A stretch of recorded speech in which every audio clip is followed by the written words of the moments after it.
আমরা অনেকেই ইনফিনিটিভস জানি, কিন্তু কোনগুলো বেয়ার ইনফিনিটিভ, কোনগুলো স্প্লিট ইনফিনিটিভ এ সম্পর্কে একটু জানাই আজকে। তো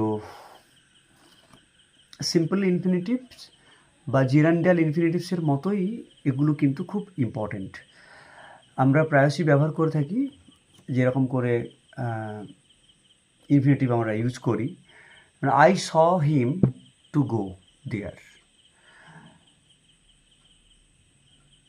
she heard me to sing. But here to sing, to go এটা কিন্তু ব্যবহৃত হয় না। টু সিং এবং টু গো এখানে অমিট থাকবে ইনফিনিটিভ টু। এটা হচ্ছে বেয়ার ইনফিনিটিভ। অ্যাকচুয়ালি স্পিকিং এটা হবে I saw him go there, she heard me sing, not singing, she heard me sing. এইটা হচ্ছে bare infinitive.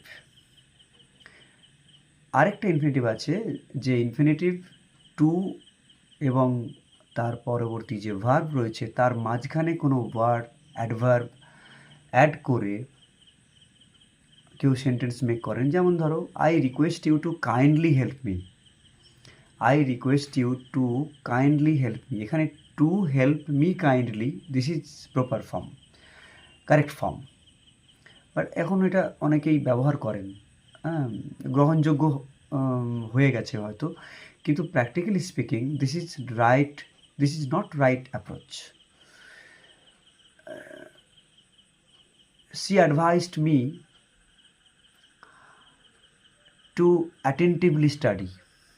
No, she advised me to study attentively.